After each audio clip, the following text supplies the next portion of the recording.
Good morning, students. Om Namah Shivaya. 9th Standard Science, 8th chapter, Motion. In last lecture, we have completed chapter number 14, and now we'll start 8th chapter, Motion. In everyday life, we see some object at rest and others in motion. Regular life में हम कुछ object को rest देखते हैं at rest और some in motion.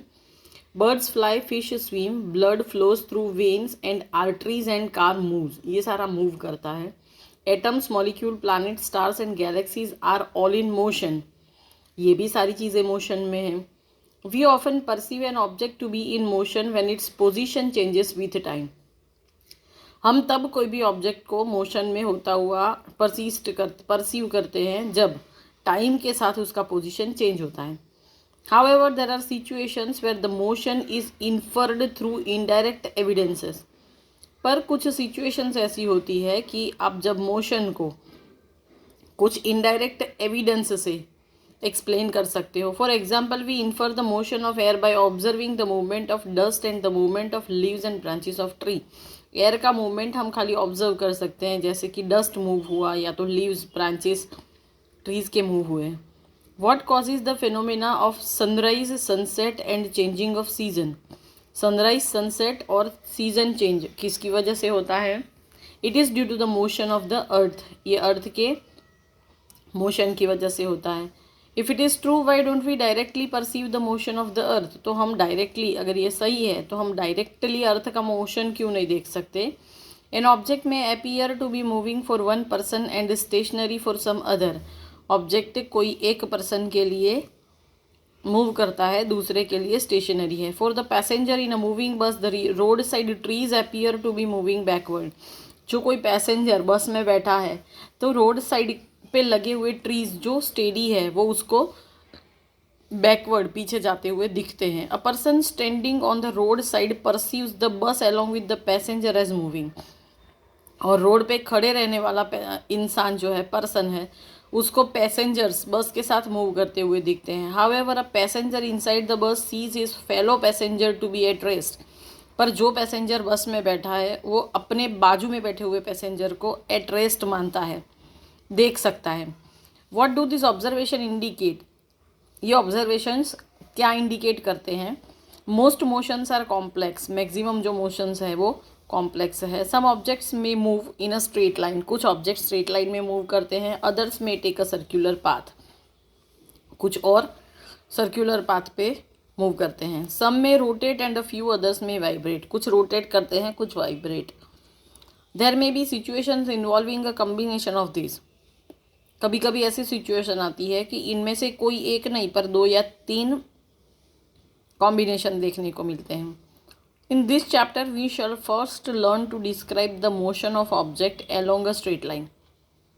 सबसे first इस chapter में हम सीखेंगे motion of object along the straight line. जो स्ट्रेट लाइन पे ऑब्जेक्ट कैसे मोशन करता है. We shall also learn to express such motions through simple equation and graph. हम ऐसे मोशंस को कुछ इक्वेशन और ग्राफ से भी डिस्क्राइब करना सीखेंगे. Later we shall discuss ways of describing circular motion. और बाद में हम सर्कुलर मोशन को डिस्क्राइब करना सीखेंगे. Activity discuss whether the walls of your classroom are at rest और मोशन. आपकी क्लासरूम की वॉल्स एट रेस्ट है कि मोशन में, उसको डिस्कस करो. Have you ever experience that the train in which you are sitting appears to move while it is at rest. कभी आपने देखा है कि आप जिस ट्रेन में बैठे हो वो ट्रेन एट रेस्ट है पर आपको मूव करती हुई दिखती है. Discuss and share your experience. अपना एक्सपीरियंस शेयर करके डिस्कस करके शेयर करो. Think and act we sometimes are endangered by the motion of objects around us. कभी कभी हमें हमारे आसपास के ऑब्जेक्ट के मोशन से डर लगने लगता है. Especially if that motion is erratic and uncontrolled as observed in a flooded river. कभी कभी ये सिचुएशन ऐसी होती है जब अनकंट्रोल्ड हो, जैसे कि फ्लडेड रिवर है, हरिकेन और सुनामी. हरिकेन या तो tsunami. On the other hand, controlled motion can be a service to human beings such as in the generation of hydroelectric power. पर कभी कभी ऐसी अनकंट्रोल्ड जो मोशन है उसको कंट्रोल किया जाए तो ये ह्यूमन बीइंग के लिए सर्विस है, अच्छा काम करती है, जैसे कि हाइड्रो इलेक्ट्रिक पावर का generation. Do you feel the necessity to study the erratic motion of some objects and learn to control them? क्या आप फील करते हो ज़रूरत क्या है एरिटिक मोशन की कुछ ऑब्जेक्ट के लिए और उसको कंट्रोल करने के लिए क्या करना चाहिए? Then our first point 8.1, that is describing motion. We describe the location of an object by specifying a reference point. हमें अगर कोई भी ऑब्जेक्ट का लोकेशन बताना है तो पहले कोई रेफरेंस पॉइंट लेना जरूरी है. Let us understand this by an example. एक एग्जाम्पल से देखते हैं. Let us assume that a school in a village is 2 kilometre north of the railway station. Assume करते हैं, सपोज करते हैं कि कोई विलेज है, उसमें स्कूल रेलवे स्टेशन से 2 किलोमीटर नॉर्थ में है. We have specified the position of the school with respect to the railway station. अब हमें जब स्कूल का पोजीशन देखना है, स्पेसिफाई करना है, तो रेलवे स्टेशन को ध्यान रख के करेंगे with respect to railway station. In this example the railway station is the reference point. इस एग्जाम्पल में रेलवे स्टेशन रेफरेंस पॉइंट है. We could have also chosen other reference points according to our convenience. हम हमारी convenience के हिसाब से दूसरा reference point भी सिलेक्ट कर सकते हैं. Therefore to describe the position of an object we need to specify a reference point called origin. इसके लिए हमें कोई भी ऑब्जेक्ट का पोजीशन डिस्क्राइब करना है तो हमें पहले रेफरेंस पॉइंट या तो जिसको ओरिजिन कहते हैं उसको डिसाइड करना जरूरी है. Motion along a straight line. Straight line motion. The simplest type of motion is the motion along a straight line. जो सबसे सिंपल टाइप मोशन है वो है motion along straight line. We shall first learn to describe this by an example. हम पहले इसको एक example से डिस्क्राइब करेंगे. Consider the motion of an object moving along a straight path. The object start its journey from O which is treated as it is reference point. Let A, B and C represent the position of the object at different instances. अब इस figure में आप देख सकते हो कि ये straight line है. O से कोई ऑब्जेक्ट ने अपना मूवमेंट स्टार्ट किया तो हम O को पॉइंट ऑफ ओरिजिन लेंगे और A, B और C ऐसे अलग अलग पॉइंट्स दिए हैं अलग अलग किलोमीटर डिस्टेंस पे. तो इस पाथ के अलोंग कोई ऑब्जेक्ट मूव करता है. कैसे रिप्रेजेंट करेंगे? At first the object moves through C and B and reaches A. पहले ऑब्जेक्ट यहाँ से मूव करना स्टार्ट करता है, सी को बी को क्रॉस करके ए तक पहुँच जाता है. Then it moves back along the same path and reaches C through B. फिर इसी पाथ पे रिटर्न आता है और बी को क्रॉस करके सी पे वापस पहुँचता है. The total path length covered by the object is O A plus A C. O A है 60 kilometre and A C that is 35 kilometre. तो दोनों का टोटल हो गया 95 kilometre. This is the distance covered by the object. इसको कहते हैं distance cover by object. To describe distance we need to specify only the numerical value and not the direction of the motion. Distance को describe करने के लिए हमें खाली numerical value को ध्यान देना ज़रूरी है. मोशन का डायरेक्शन ध्यान देना ज़रूरी नहीं है. There are certain quantities which are described by specifying only their numerical values.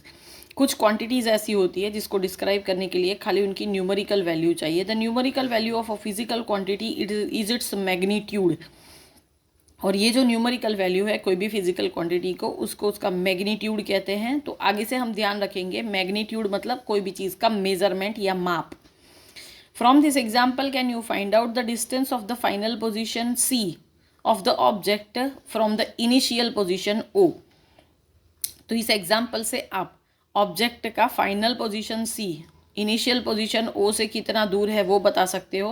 The difference will give you the numerical value of the displacement of the object from O to C through A. और ये जो value आएगी आपको O और C के बीच में, ये displacement एक दूसरा जो फिजिकल क्वांटिटी है उसकी वैल्यू आपको देगा. That means the shortest distance measured from the initial to the final position of an object is known as the displacement. इसका मतलब है कि जो शॉर्टेस्ट डिस्टेंस रहेगा इनिशियल पॉइंट से फाइनल पॉइंट के बीच का उसको डिस्प्लेसमेंट कहेंगे. Can the magnitude of the displacement be equal to the distance travel by an object.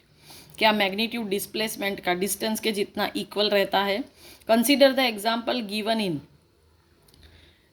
Figure 8.1. 8.1 में एग्जाम्पल को कंसीडर करो. For motion of object from O to A the distance covered is 60 kilometre. अगर object O से A तक जाता है तो distance 60 kilometre रहता है. And the magnitude of displacement is also 60 kilometre. और डिस्प्लेसमेंट का मैग्नीट्यूड भी कितना है? 60 kilometre. During its motion from O to A and back to B. अभी O से A और वापस B तक आता है तो 60 and 25, 60 and 25 दैट इज 85 रहेगा, बराबर. Back to B the distance covered is 85 kilometre. Whereas displacement O से लेके बी तक का डिस्प्लेसमेंट गिनेंगे क्योंकि इनिशियल पोजीशन ये है, यहाँ से आके ऑब्जेक्ट यहाँ तक आके रुक गया है. This is final position. तो ये खाली 35 किलोमीटर का है. While the magnitude of displacement equal to 35 kilometre. Thus the magnitude of displacement 35 is not equal to the path length 85. इसका मतलब पाथ लेंथ और डिस्प्लेसमेंट दैट मीन्स डिस्टेंस और displacement दोनों डिफरेंट हो गए. Further, we will notice that the magnitude of the displacement for a course of motion may be 0, but the corresponding distance cover is not 0. ये भी notice कर सकते हैं कि डिस्प्लेसमेंट जो है मोशन का वो 0 हो सकता है, पर डिस्टेंस कभी 0 नहीं होता.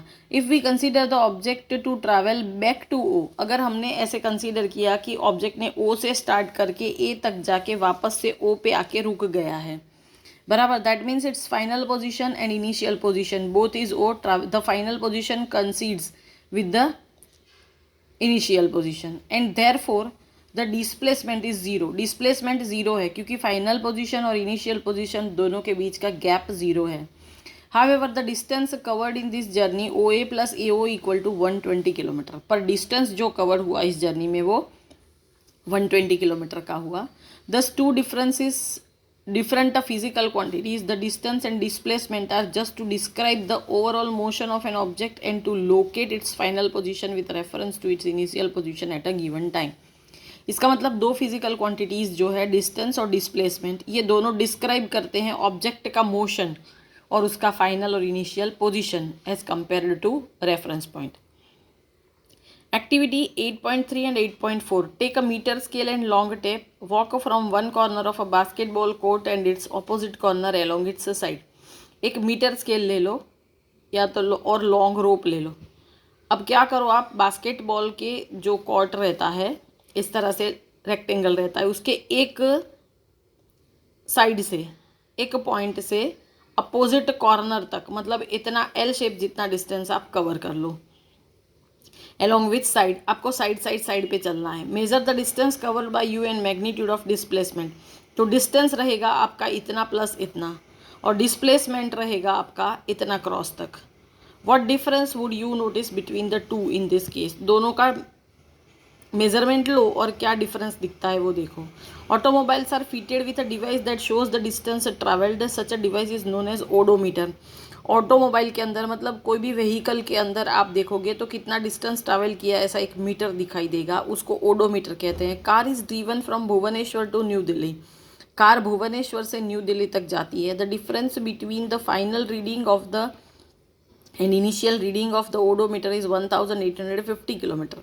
अभी इनिशियल और फाइनल डिस्टेंस जो है दोनों के बीच का डिफरेंस है, ओडोमीटर 1850 किलोमीटर दिखाता है. Find the magnitude of the displacement between Bhubaneswar and New Delhi by using the road map of India. अब आप कैसे करोगे, सपोज करो ये भुवनेश्वर है. Here you have given Bhubaneswar, that is B, and here you have given Delhi. So you may move through road like this. And it is 1850 kilometer. But at the time of measuring displacement measure करते वक्त आपको ये straight वाला distance लेके measure करना पड़ेगा जो भुवनेश्वर और दिल्ली के बीच में है, जो आप मैप से आप अगर एक स्टैंडर्डाइज मेज़रमेंट वाला मैप ले लो तो आपको पता चल जाएगा. And now you have to write this 3 questions in your notebook given heading chapter 8. The next topic, uniform motion and non-uniform motion, will be discussed in next lecture. Thank you. Om Namah Shivaya.